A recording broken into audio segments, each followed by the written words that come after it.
Welcome back to friends ಈ blog YouTube channel. ನಾನು ಇವತ್ತು ಮಾರ್ನಿಂಗಿಂದಲೇ ಬ್ಲಾಗ್ನ ಸ್ಟಾರ್ಟ್ ಮಾಡ್ತಾ ಇದ್ದೀನಿ. ಇವತ್ತು ಮಾರ್ನಿಂಗ್ ಬ್ರೇಕ್ಫಾಸ್ಟ್ಗೆ ಅಂತ ನಾನು ಇವತ್ತು ಹಸಿ ಕಡಲೆಬೇಳೆ ಹಿಟ್ಟಿನ ದೋಸೆನ ಮಾಡ್ತಾ ಇದ್ದೀನಿ. ಇದು ಒಂದು ಒಳ್ಳೆ ಪ್ರೋಟೀನ್ ದೋಸೆ ಅಂತಲೇ ಹೇಳ್ಬೋದು. ಅದು ರೆಸಿಪಿ ನೋಡೋಕ್ಕಿಂತ ಮುಂಚೆ ಇನ್ನೂ ಯಾರೆಲ್ಲ ನನ್ನ ಚಾನಲ್ನ ಸಬ್ಸ್ಕ್ರೈಬ್ ಮಾಡಿಲ್ಲ, ಪ್ಲೀಸ್ ಸಬ್ಸ್ಕ್ರೈಬ್ ಮಾಡ್ಕೊಳ್ಳಿ. ಆ್ಯಂಡ್ ಈ ಒಂದು ವಿಡಿಯೋನ ಎಂಡ್ವರೆಗೂ ನೋಡಿ, ಇಷ್ಟ ಆದರೆ ಲೈಕ್ ಮಾಡಿ ಆ್ಯಂಡ್ ನಿಮ್ಮ ಒಂದು ಫ್ರೆಂಡ್ಸ್ ಆ್ಯಂಡ್ ಫ್ಯಾಮಿಲಿ ಮೆಂಬರ್ಸಿಗೆ ಕೂಡ ಈ ಒಂದು ವಿಡಿಯೋನ ಶೇರ್ ಮಾಡಿ ಅಂತ ಹೇಳ್ತಾ ಇವತ್ತಿನ ವಿಡಿಯೋನ ಸ್ಟಾರ್ಟ್ ಮಾಡೋಣ. ಇವತ್ತು ಮಾರ್ನಿಂಗ್ ಎದ್ದ ತಕ್ಷಣ ನಾನು ಒಂದು ಲೋಟ ಉಗುರು ಬೆಚ್ಚನೆ ನೀರನ್ನ ಕುಟ್ಕೊಂಡು ಇವಾಗ ನೆಕ್ಸ್ಟ್ ಜೀರಾ ವಾಟರ್ನ ಬಾಯ್ಲ್ ಮಾಡ್ಲಿಕ್ಕೆ ಇಡ್ತಾ ಇದ್ದೀನಿ. ಡೈಲಿ ಒಂದು ಡಿಟಾಕ್ಸ್ ಡ್ರಿಂಕ್ ಅಂದ್ರೆ like jeera water, methi water ಆ ಥರ ಇವತ್ತು ಜೀರಾ ವಾಟರ್ನ ಕುಡಿತಾ ಇದ್ದೀನಿ. ನಿನ್ನೆ ನೈಟೇ ನಾನು ಜೀರಾನ ನೆನೆಯಲಿಕ್ಕೆ ಇಟ್ಟಿದ್ದೆ. 1 ಸ್ಪೂನ್ ಜೀರಾ ನೆನೆ ಇಟ್ಟು ಇವತ್ತು ಮಾರ್ನಿಂಗ್ ಎದ್ದು ಅದಕ್ಕೆ 1 ಲೋಟ ನೀರನ್ನ ಮಿಕ್ಸ್ ಮಾಡಿಬಿಟ್ಟು ಇವಾಗ ಅದನ್ನು 5 ರಿಂದ 6 ನಿಮಿಷ ಬಾಯ್ಲ್ ಮಾಡೋಕ್ಕಿಟ್ಟು ಇವಾಗ ಅದು ಸ್ವಲ್ಪ ಆರಿದ ನಂತರ ಕುಡಿದ್ಬಿಟ್ರೆ ಆಯಿತು. ಇದನ್ನು ಕುಡಿಯೋದ್ರಿಂದ ನಿಮಗೆ ಡೈಜೆಷನ್ ಪ್ರಾಬ್ಲಮ್ ಇರಲಿ, ಗ್ಯಾಸ್ಟ್ರಿಕ್ ಇಶ್ಯೂಸ್ ಇರಲಿ ಅಥವಾ ಬ್ಲಡ್ ಶುಗರ್ನ ಕಂಟ್ರೋಲಿಗೆ ತರಲಿಕ್ಕೆ ಈ ಒಂದು ಡ್ರಿಂಕ್ನ ಕುಡಿತಾರೆ.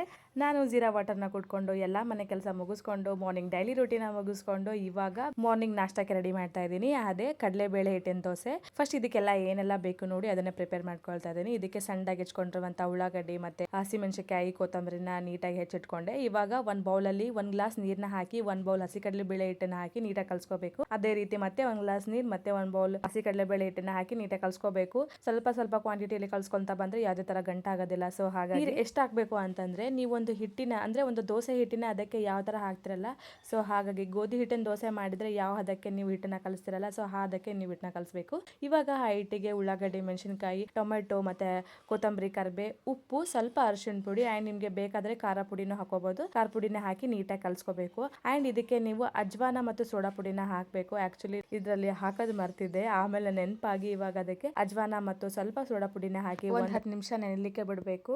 ಇವಾಗ ಹಂಚು ಕಾಯ್ಲಿಕ್ಕೆ ಇಟ್ಟು ಇವಾಗ ಹಂಚ ಮೇಲೆ ಸ್ವಲ್ಪ ಆಯಿಲ್ನ ಹಾಕಿ ಸ್ಪ್ರೆಡ್ ಮಾಡಿ ನಾವು ಆಲ್ರೆಡಿ ಕಲಿಸಿ ಪ್ರಿಪೇರ್ ಮಾಡಿ ಇಟ್ಟಿರುವಂತಹ ಹಿಟ್ಟನ್ನ ಅದ್ರ ಮೇಲೆ ಹಾಕಬೇಕು. ದೋಸೆ ಯಾವ ತರ ಹಾಕ್ತಿರಲ್ಲ ಸೇಮ್ ಅದೇ ತರ ಹಾಕಿ ಅದ್ರ ಮೇಲೆ ಸ್ವಲ್ಪ ಆಯಿಲ್ನ ಹಾಕಿ ಒಂದು ಪ್ಲೇಟ್ನ ಮುಚ್ಚಿ ಅದು ಸ್ವಲ್ಪ ಬೆಂದಾದ್ಮೇಲೆ ಒಳ್ಸ್ ಹಾಕ್ಬಿಟ್ರೆ ದೋಸೆ ರೆಡಿ ಆಗೋಯ್ತು. ಸಿಂಪಲ್ ರೆಸಿಪಿ ಇದೆ ಆಕ್ಚುಲಿ. ಒಂದು 5 ರಿಂದ 10 ನಿಮಿಷದಲ್ಲೇ ನೀವೊಂದು ದೋಸೆನ ರೆಡಿ ಮಾಡ್ಬೋದು. ಮನೆಯಲ್ಲಿ ಡೈಲಿ ಟಿಫಿನ್ ತಿಂದು ಬೇಜಾರಾಗಿದ್ದರೆ ಈ ಒಂದು ಇನ್ಸ್ಟೆಂಟ್ ದೋಸೆನ ಟ್ರೈ ಮಾಡಿ ನೋಡಿ. ತುಂಬಾ ಟೇಸ್ಟಿ ಆಗಿರುತ್ತೆ ಆ್ಯಂಡ್ ಹೆಲ್ದಿ ಫುಡ್ ಕೂಡ. ಇದು ಪ್ರೋಟೀನ್ ರಿಚ್ ದೋಸೆ ಆಗಿರುತ್ತೆ.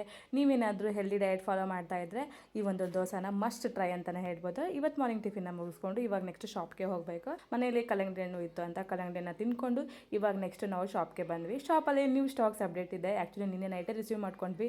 ನಿನ್ನೆ ಯಾವುದೇ ಥರ ಸ್ಟಾಕ್ನ ನಾವು ಓಪನ್ ಮಾಡ್ಲಿಕ್ಕೆ ಹೋಗಲಿಲ್ಲ. ಇವಾಗ ಮಾರ್ನಿಂಗ್ ಬಂದು ಸ್ಟಾಕ್ನ ನೋಡ್ತಾ ಇದ್ದೀವಿ. ಎಲ್ಲ ಕಾಟನ್ ಸೆಟ್ಸ್ ಬಂದಿದೆ. ಎಲ್ಲನೂ ಕೂಡ ನ್ಯೂ ಕಲೆಕ್ಷನ್ಸ್ ಅವೈಲೇಬಲ್ ಇದೆ. ಹೋದ್ ಸಾರಿನೂ ಕೂಡ ಕಾಟನ್ ಸೆಟ್ಸೇ ತರಿಸಿದ್ವಿ. ಈಗಂತೂ ಸಮರ್ ಶುರು ಆಯ್ತಲ್ಲ, ಸೊ ಹಾಗಾಗಿ ಎಲ್ಲರೂ ಕೂಡ ಕೇಳ್ತಾ ಇರೋದು cotton sets with dupatta, pant, premium collections ಅಲ್ಲಿ ಅವೈಲೇಬಲ್ ಇದೆ. ಹೋದ್ ಸಾರಿ ವಾಟ್ಸಪ್ಪಲ್ಲಿ ಹಾಕಿ ಒಂದು ಹಾಫ್ ಆನ್ ಅವರಲ್ಲೇ ಎಷ್ಟೊಂದು ಆರ್ಡರ್ಸ್ ಬಂದಿತ್ತು. ನಿಜ ಎಷ್ಟು ಖುಷಿ ಆಯಿತು ಅಂದರೆ ನಮಗೆ. ಫಾರ್ ದ ಫಸ್ಟ್ ಟೈಮ್ ನಾವು ಅಷ್ಟೊಂದು ಆರ್ಡರ್ನ ರಿಸೀವ್ ಮಾಡ್ಕೊಂಡಿರೋದು. ಆ್ಯಕ್ಚುಲಿ ಕಂಪ್ಲೀಟ್ ಅದನ್ನು ವಿಡಿಯೋನ ಮಾಡಲಿಕ್ಕೆ ಆಗಲಿಲ್ಲ. ಮೇಲೆ ಕಸ್ಟಮರ್ಸ್ ಆರ್ಡರ್ ಕೊಡಲಿಕ್ಕೆ ಸ್ಟಾರ್ಟ್ ಮಾಡಿದ್ರಲ್ಲ, ಸೊ ಹಾಗಾಗಿ ಇಲ್ಲಿ ನೋಡ್ತಾ ಇರ್ಬೋದು ನೀವು ಕಲೆಕ್ಷನ್ಸ್ ಎಷ್ಟು ಚೆನ್ನಾಗಿ ಅವೈಲೇಬಲ್ ಇದೆ ಅಂತ. ಕಾಟನ್ ಸೆಟ್ಸ್ ಅಲ್ಲದೆ ಪಾರ್ಟಿ ವೇರಲ್ಲೂ ನಮ್ಮ ಹತ್ರ ಅವೈಲೇಬಲ್ ಇದೆ. ಅದನ್ನು ಕೂಡ ವಿಡಿಯೋ ಮಾಡಿ ಆಲ್ರೆಡಿ ನಾವು ಪ್ರೇಮ್ಸಿ ಕಲೆಕ್ಷನ್ ಐಡಿಯಲ್ಲಿ ಅಪ್ಲೋಡ್ ಮಾಡಿದ್ದೀನಿ. ಸೊ ನೀವು ಹೋಗಿ ಚೆಕ್ಔಟ್ ಮಾಡ್ಬೋದು. ಇಲ್ಲಾಂದರೆ ನಿಮಗೆ ಫುಲ್ ಪೇಕ್ ಬೇಕು ಎಲ್ಲದ್ರದ್ದು ಅಂತಂದರೆ ಪ್ರೇಮ್ಸಿ ಕಲೆಕ್ಷನ್ ಮಸ್ಕಿ ಅನ್ನೋ ಪೇಜ್ ಐಡಿಯಲ್ಲಿ ಬಯೋದಲ್ಲಿ ವಾಟ್ಸಪ್ ಗ್ರೂಪ್ ಲಿಂಕ್ ಇದೆ. ಸೊ ಹೋಗಿ ನೀವು ಅದರಲ್ಲಿ ಜಾಯ್ನ್ ಆಗಿ ಎಲ್ಲದ್ರದ್ದು ಓಪನ್ ಪಿಕ್ನ ನಾವು ಅದರಲ್ಲಿ ಶೇರ್ ಮಾಡ್ತೀವಿ. ಯಾವುದು ಕೂಡ ನಾವು ಮಿಸ್ ಮಾಡೋದಿಲ್ಲ. ಯಾಕಂದರೆ ನಿಮಗೆ ಸೆಟ್ಸ್ ನೋಡಬೇಕಾಗಿರುತ್ತಲ್ಲ, ಸೊ ಹಾಗಾಗಿ ನಿಮಗೆ ಈಸಿ ಆಗಲಿ ಅಂತ ನಾವು ಗ್ರೂಪಲ್ಲಿ ಫೋಟೋನ ಶೇರ್ ಮಾಡಿಬಿಡ್ತೀವಿ. ನ್ಯೂ ಸ್ಟಾಕ್ಸ್ ಬಂದಿತ್ತಲ್ಲ, ಸೊ ಅದರದ್ದು ಓಪನ್ ಪಿಕ್ನ ನಾವು ಇವಾಗ ಕ್ಲಿಕ್ ಮಾಡ್ತಾ ಇದ್ದೀವಿ. ಅದೆಲ್ಲ ಓಪನ್ ಪಿಕ್ ಕ್ಲಿಕ್ ಮಾಡ್ತಾನೆ ಇರ್ತೀವಿ, ಬಟ್ ಮಿಡಲ್ ಅಲ್ಲಿ ಕಸ್ಟಮರ್ಸ್ ಬರ್ತಾನೆ ಇರ್ತಾರೆ. ಅವ್ರಿಗೆ ತೋರಿಸಿ ಫೋಟೋಸ್ ತೆಗಿಯೋಷ್ಟರಲ್ಲೇ ನಿಯರ್ಲಿ ನಮಗೆ 1 ಡೇ ಅಲ್ಲ 2 ಡೇಸೇ ಹಿಡಿಯುತ್ತೆ ಟೈಮ್ ಆಕ್ಚುಲಿ ಹೇಳ್ಬೇಕಂದ್ರೆ. ಹಾಗಾಗಿ ಇದು ಎಲ್ಲಾನು ಫೋಟೋಸ್ನ ಕ್ಲಿಕ್ ಮಾಡಿದೀವಿ.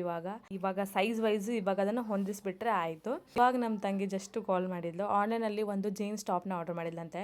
ಹೆಣ್ಮಕ್ಳಿಗೆ ಎಷ್ಟೇ ಬಟ್ಟೆ ಇದ್ರೂ ಕಡಿಮೆನೇ ಗುರು. ಸಮ್ಟೈಮ್ಸ್ ನನ್ನ ಶಾಪ್ ಇದೆ ಅಂದ್ರೂ ಕೂಡ ನಾನು ಹೊರಗಡೆ ಒಂದಿಷ್ಟು ಡ್ರೆಸ್ನ ತಗೋತಾ ಇರ್ತೀನಿ. ಇವಾಗ ಅವಳು ವೇರ್ ಮಾಡಿರೋ ಡ್ರೆಸ್ನ ತೋರಿಸ್ತಾಳೆ, ನೋಡ್ತಾ ಇರ್ಬೋದು. ಕೊರಿಯರ್ ಬಾಯ್ ಏನು ಅನ್ಕೊಂಡಿದ್ದಂತೆ, ಆ್ಯಕ್ಚುಲಿ ಇದರಲ್ಲಿ ಕ್ಲಿಯರ್ ಆಗಿ ಕಾಣಿಸ್ತಾ ಇಲ್ಲ. ಈ ಒಂದು ಡ್ರೆಸ್ನ ನೋಡ್ಬಿಟ್ಟು ನೀನು ಮುರಾರ್ಜಿಲಿ ಸೆಲೆಕ್ಟ್ ಆಗಿದೆಯಮ್ಮ ಅಂತ ಕೇಳಿದ್ದಾರೆ. ಸೊ ಈಕೆ ಇಲ್ಲ ಅಣ್ಣ ಯಾಕೆ ಅಂತ ಕೇಳಿದೆ. ಇಲ್ಲಮ್ಮ ಇದು ಮುರಾರ್ಜಿ ಯೂನಿಫಾರ್ಮ್ ಥರ ಇದೆ, ಅದಕ್ಕೆ ಇದನ್ನು ಆನ್ಲೈನಲ್ಲೂ ಕೂಡ ಸೇಲ್ ಮಾಡ್ತಾ ಇದ್ದಾರಾ ಅಂತ ಕೇಳಿದ್ದಾರೆ. ಅದಕ್ಕೆ ಅವಳು ನಮಗೆ ಕಾಲ್ ಮಾಡಿಬಿಟ್ಟು ಇದು ಮುರಾರ್ಜಿ ದೇಸಾಯಿ ಸ್ಕೂಲ್ ಯೂನಿಫಾರ್ಮ್ ಥರ ಕಾಣಿಸ್ತಾ ಇದ್ದೇನೆ ಅಂತ ಕೇಳ್ತಾ ಇದ್ಲು. ಅದಕ್ಕೆ ನಾವು ಅದನ್ನು ಆ ಥರ ಫುಲ್ ಜೋಕ್ ಮಾಡಿ ನಗ್ತಾ ಇದ್ವಿ. ಆ್ಯಂಡ್ ಈವ್ನಿಂಗ್ ಶಾಪಲ್ಲಿ ಎಲ್ಲ ಕೆಲಸ ಮುಗಿಸ್ಕೊಂಡು ಇವಾಗ ಮತ್ತಾನೆ ಮನೆಗೆ ಬಂದೆ. ಮಾರ್ನಿಂಗು ರೈಸ್ ಉಳಿದಿತ್ತು. ನಿನ್ನೆ ನೈಟ್ ಮಾಡಿರುವಂಥ ಮಾಡುವಂಥ ರೈಸ್ ಉಳಿದಿತ್ತು ಅಂತ ಅದಕ್ಕೆ ಸ್ವಲ್ಪ ಮೊಸರು ನೀರನ್ನ ಹಾಕಿ ನೀಟಾಗಿ ಕಲಸಿ ಇವಾಗ ಅದಕ್ಕೆ ಉಳ್ಳಾಗಡ್ಡಿ ಮೆಣಸಿನ್ಕಾಯಿ ಉಪ್ಪನ್ನ ಹಾಕಿ ನೀಟಾಗಿ ಇಟ್ಟು ಬಂದಿದ್ದೆ. ಆ್ಯಕ್ಚುಲಿ ಪ್ರೋಬಯೋಟಿಕ್ ರೈಸ್ ಅಂತ ಇನ್ಸ್ಟಾಗ್ರಾಮ್ ರೀಲಲ್ಲಿ ಫುಲ್ ಟ್ರೆಂಡಿಂಗಲ್ಲಿ ಓಡ್ತಾ ಇದೆ ಇವಾಗ. ಅದನ್ನು ನೋಡಿ ಅದೇ ಥರ ಮಾಡಿ ಇಟ್ಟು ಬಂದಿದ್ದೆ. ಇವಾಗ ಅದನ್ನು ಟೇಸ್ಟ್ ಮಾಡಿ ಹೇಗಿದೆ ಅಂತ ಹೇಳ್ತೀನಿ. ಮಾಡ್ತಾ ಇದ್ದೀನಿ. ಉಪ್ಪು ಸ್ವಲ್ಪ ಕಡಿಮೆ. ಪ್ರೋಬಯೋಟಿಕ್ ರೈಸ್ ಇನ್ಸ್ಟಾಗ್ರಾಮ್ ರೀಲ್ಸಲ್ಲಿ ಇದು ಟ್ರೆಂಡಿಂಗಲ್ಲಿ ಇದೆ ಇವಾಗ.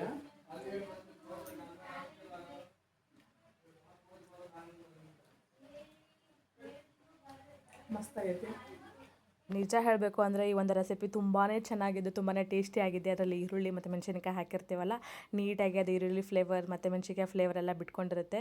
ಒಂದ್ಸಲ ನೀವು ಕೂಡ ಟ್ರೈ ಮಾಡಿ. ಈ ರೆಸಿಪಿನ ನಾನು ನೆಕ್ಸ್ಟ್ ವ್ಲಾಗಲ್ಲೇ ಹಾಕ್ತೀನಿ.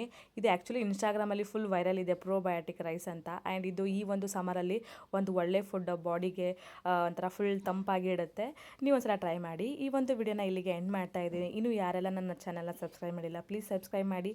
ವಿಡಿಯೋ ಇಷ್ಟ ಆದರೆ ಲೈಕ್ ಮಾಡಿ, ಕಮೆಂಟ್ ಮಾಡಿ, ಶೇರ್ ಮಾಡಿ ಅಂತ ಹೇಳ್ತಾ ಮತ್ತೆ ಮುಂದಿನ ವ್ಲಾಗಲ್ಲಿ ಸಿಗ್ತೀನಿ. ಅಲ್ಲಿವರೆಗೂ ಬಾಯ್.